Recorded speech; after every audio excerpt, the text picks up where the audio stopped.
amores! Hoje vamos falar sobre um ritmo musical derivado do jazz que nasceu em meados dos anos 30, mas que atingiu seu período de apogeu durante a década de 1940, tornando-se inclusive o epíteto que batizaria essa década do século XX.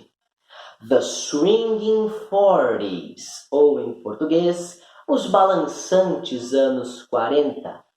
A partir daí, vocês podem concluir que vamos falar sobre um ritmo musical chamado swing, ou em português, balanço.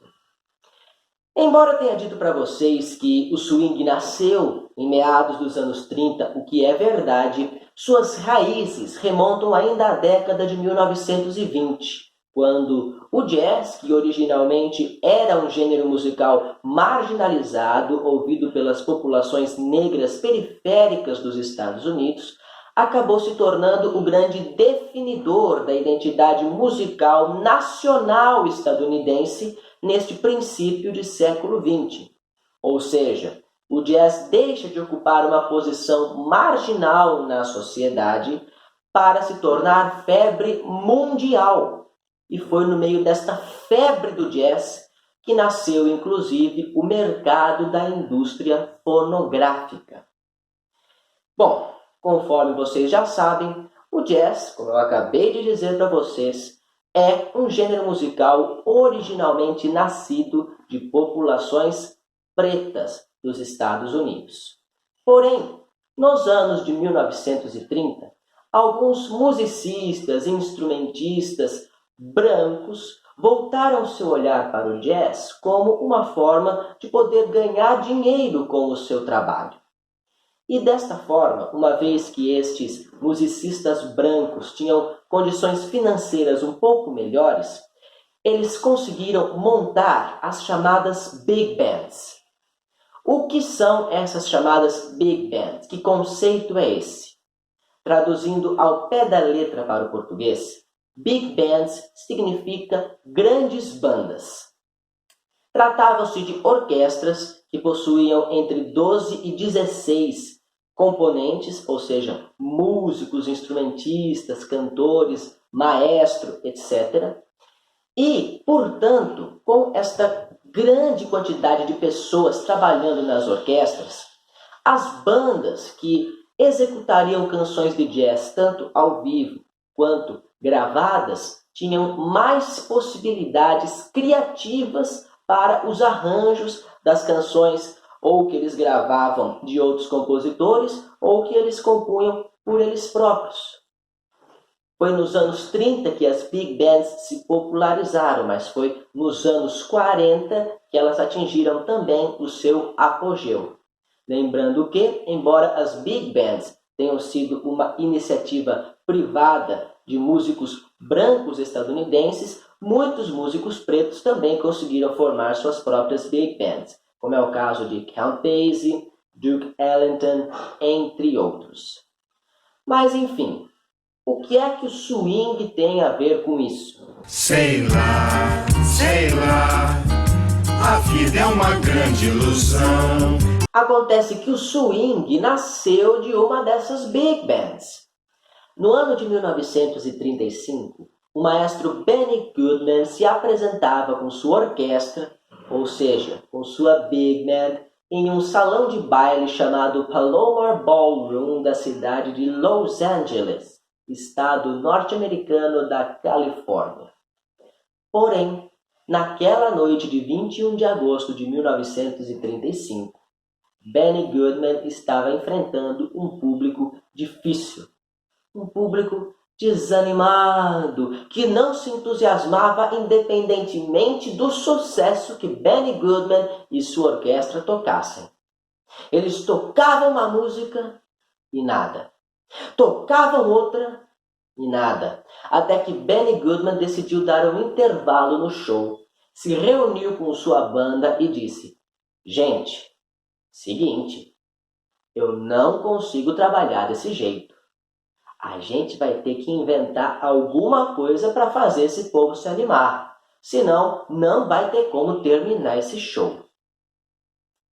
Benny Goodman e sua orquestra voltaram para o palco, encontraram a plateia mais uma vez desanimada e viram lá, na lista, qual era a próxima música do repertório. Tratava-se de uma canção chamada Sing, Sing, Sing with the Swing, ou em português, Cante, Cante, Cante com o balanço, com o swing. Foi neste momento que Benny Goodman e sua orquestra fizeram uma invenção mirabolante que acabou se tornando o nascimento do gênero musical do swing, que até emprestou esse nome do próprio título da música que eles estavam tocando. Acontece que, em vez de Benny Goodman e sua orquestra tocarem esta canção no compasso quaternário que ela estava originalmente composta, originalmente prevista na partitura para ser tocada, eles acabaram tocando em um ritmo de 6 compassos, ou seja, em um ritmo mais acelerado, um ritmo mais dançante, mais contagiante. E não teve outro jeito. A plateia desanimada de Benny Goodman e sua orquestra naquela noite no Palomar Ballroom se animou e dançou até se acabar ao som do swing, ao som do primeiro swing do mundo. Uau! Esta é, portanto, a principal característica do swing enquanto gênero musical e também sua principal diferença com relação ao gênero musical do jazz, sendo o swing um subgênero do jazz. Certo? Esta principal diferença consiste no compasso, no ritmo. O compasso do swing é muito mais acelerado que o do jazz clássico. O ritmo é muito mais acelerado do que o ritmo do jazz clássico, que normalmente é dividido em compasso quaternário, ou seja, um ritmo dividido em 4 compassos da partitura. Enquanto, no caso do swing, este ritmo pode ser dividido em 6 ou até mesmo em 8 compassos, o que consiste no dobro da aceleração do jazz clássico. Estão entendendo? Podemos fazer até mesmo uma outra comparação do swing com um outro subgênero do jazz que nós já estudamos aqui, o foxtrot, que possui compasso ternário, ou seja, um ritmo dividido em 3 compassos da partitura, o que consiste em um ritmo ainda mais lento do que o do jazz clássico. Uma outra diferença que nós podemos observar entre o swing e o jazz clássico é a dança. A dança do swing é muito mais arriscada do que a dança do jazz clássico. Ela envolve acrobacias, ela envolve movimentos espetaculares, todos eles feitos com muita alegria, com muita energia. Na dança do swing observou-se também a origem, o nascimento de um momento chamado de Lindy Hop, ou seja, em português, o salto de Lindy. Quem é Lindy? Trata-se de uma homenagem, vejam só que curioso, ao aviador Charles Lindbergh, o primeiro a realizar um voo transatlântico sem escalas, e que aparecia naquela época, entre as décadas de 1930 e 1940, em praticamente todas as manchetes de jornais e tudo, e que acabou sendo até mesmo homenageado com um passo de swing. O Lindy Hop consiste no momento em que o par está dançando e se separa, e acaba provocando momentos de solo na dança, no meio do salão. Vejam só que coisa instigante, que coisa nova para a época. Hoje isso pode parecer batido, pode parecer antiquado, mas na época era uma novidade evolutiva na história da dança, vamos dizer assim. E, senhoras e senhores, nossa música de hoje é um dos maiores exemplos, se não o maior exemplo da supremacia do swing nos anos 40. Uma canção que até hoje é reconhecida em qualquer qualquer lugar. Até hoje é tocada como seja música de elevador ou trilha sonora de filmes, de novelas, de séries, seja o que for. Um dos maiores, se não o maior sucesso do compositor sobre o qual nós falamos semana passada, Glenn Miller. A canção que me levou a conhecer Glenn Miller. Se não fosse nossa música de hoje, eu nem saberia que ele existe. Senhoras e senhores, preparem-se, porque vamos falar de mais um hino dos anos 40, mais um hino do swing, da era do swing. Senhoras e senhores, vamos falar sobre uma canção intitulada In the Mood. Nunca ouvi falar. In the Mood, em sua versão mundialmente conhecida pela interpretação da orquestra de Glenn Miller, trata-se de uma composição do ano de 1939. Porém, suas raízes remontam ao ano de 1930. Ou melhor, para dizer a verdade mais especificamente, o que remonta ao ano de 1930 são as raízes apenas do refrão de In the Mood e não da música inteira.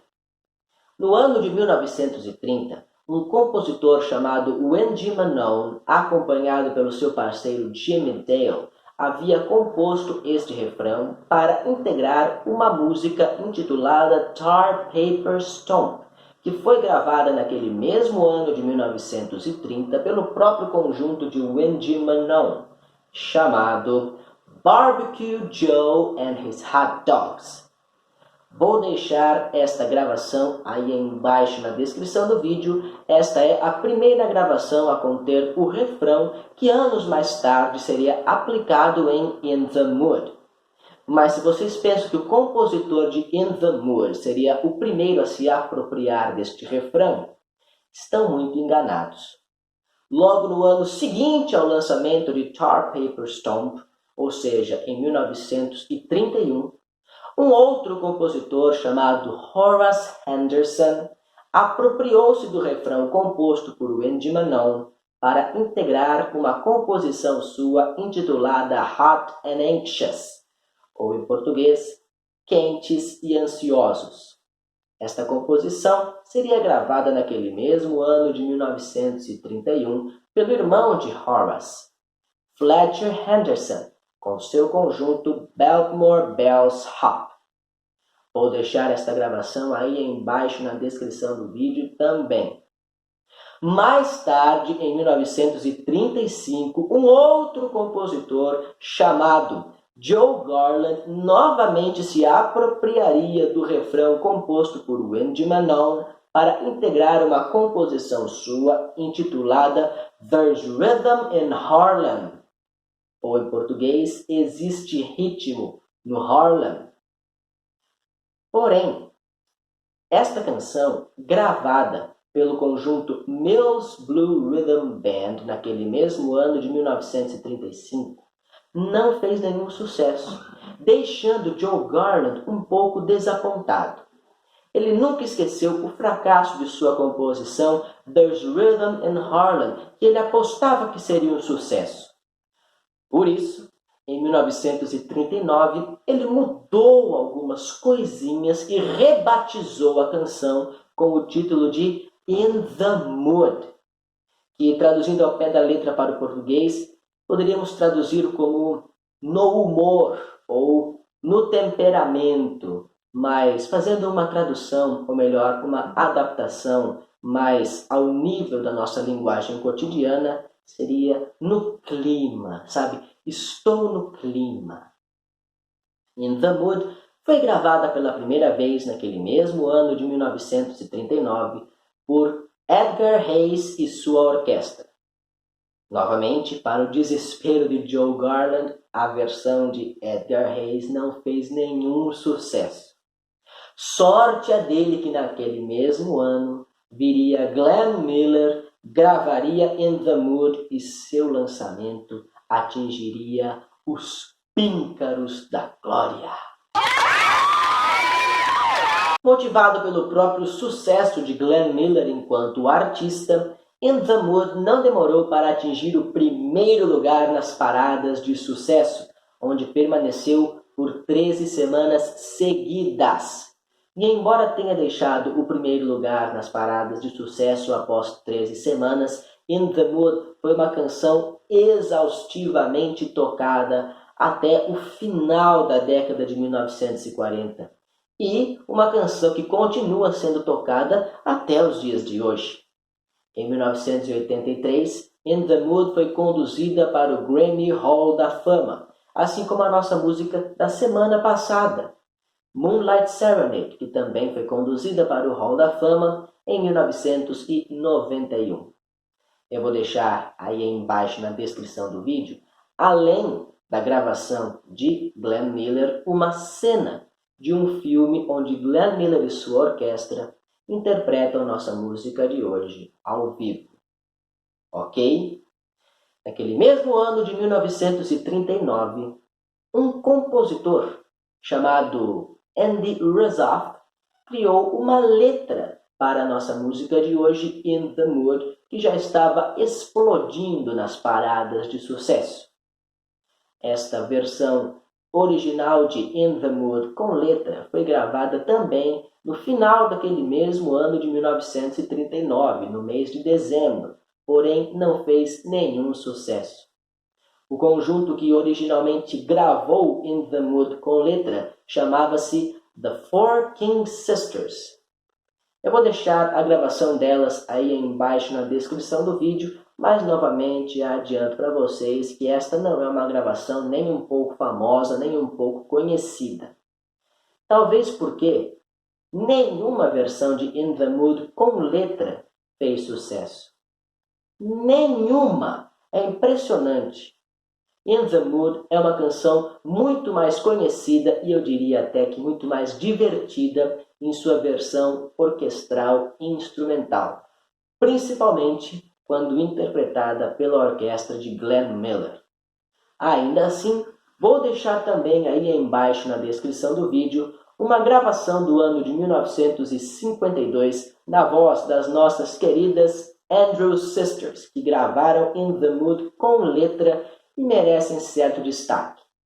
Podemos dizer que a versão das Andrews Sisters é a gravação de In the Mood com letra que mais chegou perto do sucesso.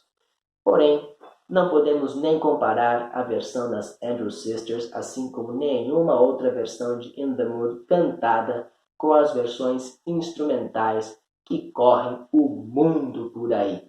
Afinal de contas, In the Mood é um jazz standard que já recebeu mais de centenas de gravações. Ok?